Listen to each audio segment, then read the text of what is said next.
Halo, hai semuanya. Kembali lagi di materi USIPS part Sosiologi, di mana kali ini merupakan materi terakhir yang akan kita bahas. Pertama, kita akan bahas dulu yang ini tentang lingkungan hidup dan pembangunan berkelanjutan. Ada pengertian dari lingkungan hidup.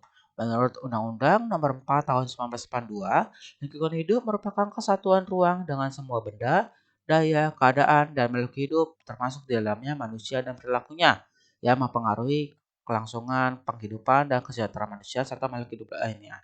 Ada unsur-unsur lingkungan hidup, ada tiga macam. Yang pertama ada unsur biotik, di mana unsur-unsur makhluk hidup atau benda yang dapat menunjukkan ciri-ciri kehidupan seperti bernapas, memerlukan makanan, serta tumbuh dan berkembang biak. Di mana unsur biotik ini ada tiga, manusia, hewan, dan juga tumbuh-tumbuhan. Di mana unsur biotik ini meliputi secara umum produsen yang merupakan organisme yang dapat membuat makanan sendiri, lalu ada konsumen, organisme yang mendapatkan makanan dari organisme lainnya, dan pengurai, organisme yang dapat menguraikan bahan organik. Lalu ada unsur abiotik, di mana unsur yang berasal dari alam berupa benda mati yang dapat mendukung kehidupan makhluk hidup seperti tanah, air, cuaca, angin, sinar matahari, dan juga berbagai bentang alam. Lalu yang terakhir ada unsur sosial budaya, di mana merupakan penggabungan antara cipta, rasa, dan karsa manusia yang disesuaikan atau dipengaruhi oleh kondisi lingkungan alam setempat, termasuk unsur sosial budaya adalah adat istiadat. Lalu ada arti penting atau manfaat dari lingkungan hidup itu sendiri. Pertama, sebagai tempat tinggal makhluk hidup, lalu sebagai media penghasil bahan kebutuhan pokok, wahana bersosialisasi dan berinteraksi dengan makhluk hidup atau manusia lainnya, sebagai sumber energi dan bahan mineral yang dapat dimanfaatkan untuk kelangsungan hidup, dan terakhir, media ekosistem dan pelestarian flora dan fauna. Lalu ada bentuk-bentuk kerusakan lingkungan hidup, di mana hal ini terjadi karena ada penurunan kualitas maupun kuantitasnya, di mana kemudian tidak berfungsi lagi ya. Satu, kerusakan lingkungan hidup ini akibat proses alam, karena letusan gunung berapi, gempa bumi, banjir, tanah longsor, badai atau angin topan, dan terakhir ada kemarau panjang. Lalu kerusakan lingkungan hidup akibat aktivitas manusia, di mana ada pencemaran lingkungan, ada polusi, di mana ada pencemaran udara, yaitu pencemaran dilakukan oleh manusia disebabkan oleh asap sisa hasil pembakaran seperti kendaraan bermotor, mesin-mesin pabrik, pesawat terbang, dan juga roket. Di mana dampak yang ditimbulkan berkurang kadar oksigen atau O2, menipisnya lapisan ozon, dan apabila bersenyawa dengan hujan akan menimbulkan hujan asam yang dapat merusak, mencemari dan juga mencemari air, tanah, dan juga tumbuhan. Lalu ada pencemaran tanah, di mana ditimbulkan dari sampah plastik atau sampah anorganik lainnya yang tidak dapat diurai dalam tanah. Di mana contohnya ini penggunaan pupuk atau pestisida secara berlebihan pada lahan pertanian yang mengakibatkan menurunnya kesuburan tanah, kemudian akibatnya tidak terpakai lagi atau tidak dapat dimanfaatkan karena lahannya menjadi lahan kritis. Lalu ada pencemaran air, di mana karena masuknya zat-zat polutan yang tidak dapat diuraikan dalam air seperti deterjen, pestisida, dan juga minyak. Karena tersumpahnya aliran sungai ini bisa juga karena penumpukan sampah, kemudian menimbulkan pencemaran. Dampaknya tentunya rusaknya ekosistem air. Lalu ada pencemaran suara, di mana karena akibat suara yang terlalu bising ya, suara kebisingan yang tinggi ditimbulkan oleh suara kendaraan bermotor, pesawat, mesin kereta api, dan mesin-mesin pabrik, di mana dapat menimbulkan efek psikologis dan kesehatan bagi manusia. Lalu ada degradasi lahan, di mana proses berkurangnya daya dukung lahan terhadap kehidupan. Bentuk degradasi lahan ini bisa karena lahan kritis, kerusakan ekosistem laut, dan kerusakan hutan. Kerusakan-kerusakan ini akibat dari aktivitas manusia seperti praktik ladang yang berpindah-pindah, menangkap ikan dengan menggunakan bom, kerusakan terumbu karang, penebangan hutan, dan kebakaran hutan. Lalu upaya apa saja sih untuk dapat melestarikan lingkungan hidup? Pertama, melakukan pengolahan tanah sesuai dengan kondisi dan kemampuan lahan, mengatur sistem irigasi atau drainasenya agar airnya itu tidak tergenang, lalu mengolah limbah dengan baik agar tidak mencemari lingkungan, lalu melakukan reboisasi pada lahan kritis, tandus, gundul, serta melakukan tebang pilih atau tebang tanam agar kelestarian hutan tetap terjaga. Menciptakan dan menggunakan barang-barang hasil industri yang ramah lingkungan dan melakukan program 4R, reduce, reuse, recycle, dan replace, di mana mengurangi limbah dalam produk, menggunakan kembali barang-barang yang layak dipakai, mendaur ulang barang bekas, dan mengganti dengan barang yang ramah lingkungan.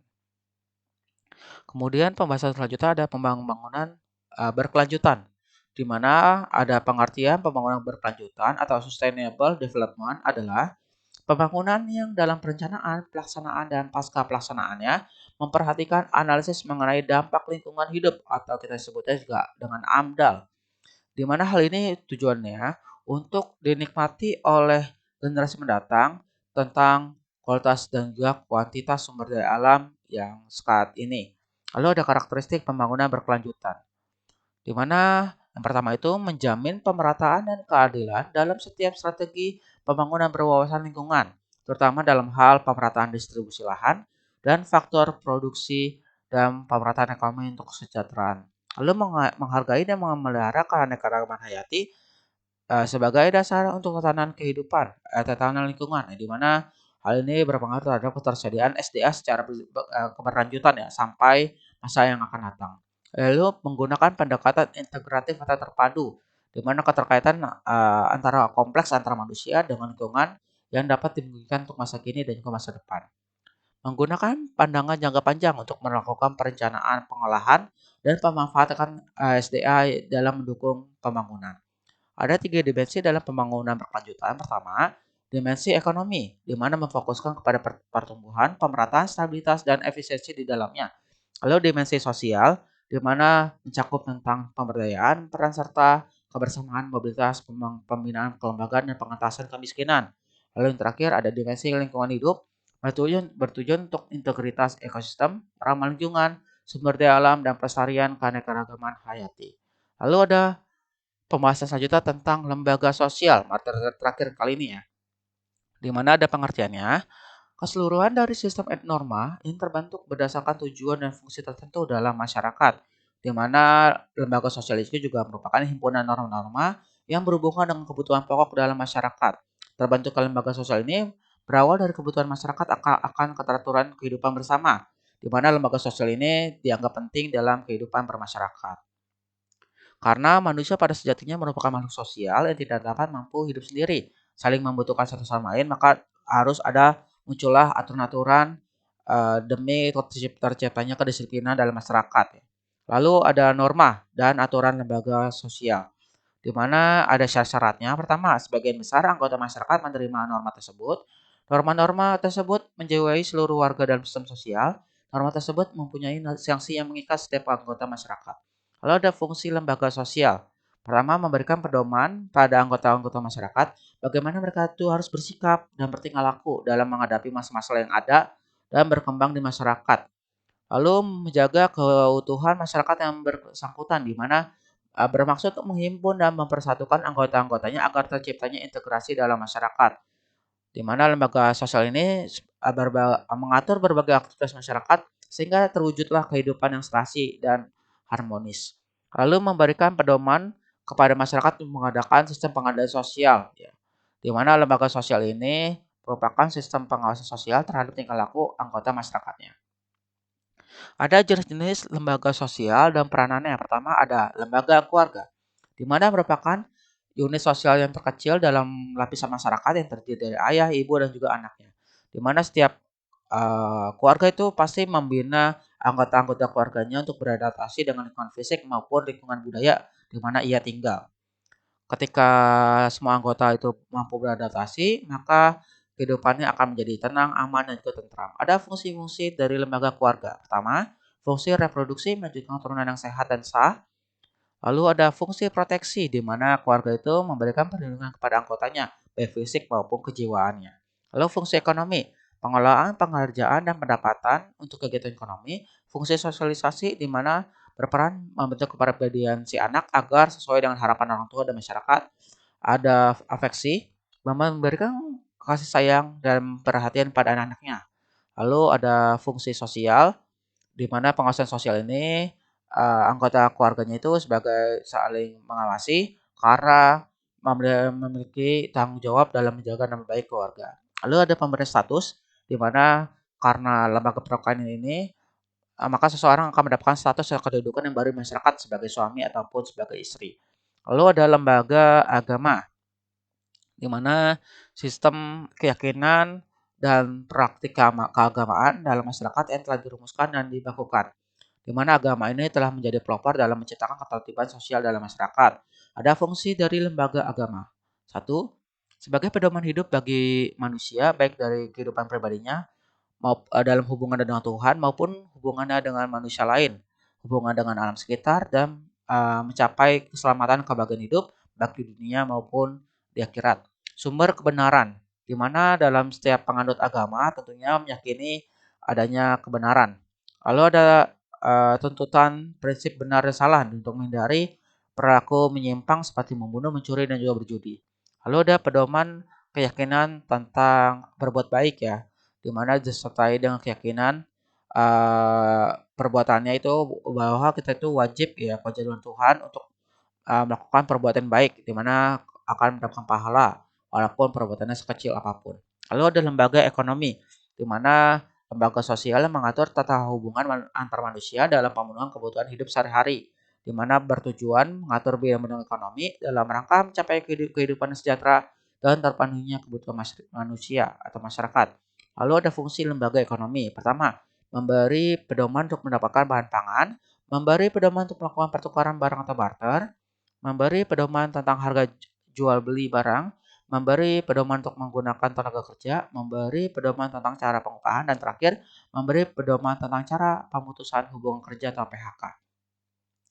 Lalu ada lembaga pendidikan, di mana menurut Undang-Undang Nomor 20 Tahun 2003 tentang Sistem Pendidikan Nasional, pendidikan adalah usaha sadar dan terencana untuk mewujudkan suasana belajar dan proses pembelajaran agar peserta didik secara aktif mengembangkan potensi dirinya melalui kekuatan seperti itulah keagamaan, pengendalian diri, kepribadian, kecerdasan, akhlak mulia, serta keterampilan yang diperlukan dirinya, masyarakat, bangsa, dan negara.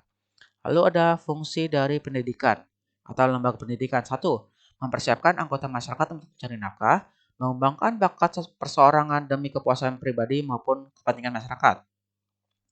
Melestarikan kebudayaan masyarakat, di mana lembaga pendidikan itu mengajarkan tentang beragam kebudayaan dalam masyarakat, menanamkan keterampilan yang perlu bagi partisipasi dalam demokrasi.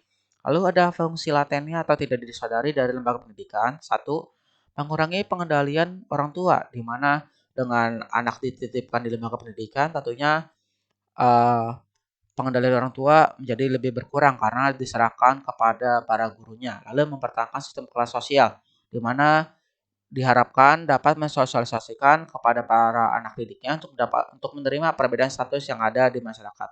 Di mana tentunya sekolah itu diharapkan dapat menghilangkan perbedaan kelas sosial berdasarkan status sosial peserta didik di masyarakat. Yang tadinya mungkin dia keturunannya orang kaya, masyarakat yang biasa maupun masyarakat yang miskin. Lalu memperpanjang masa remaja.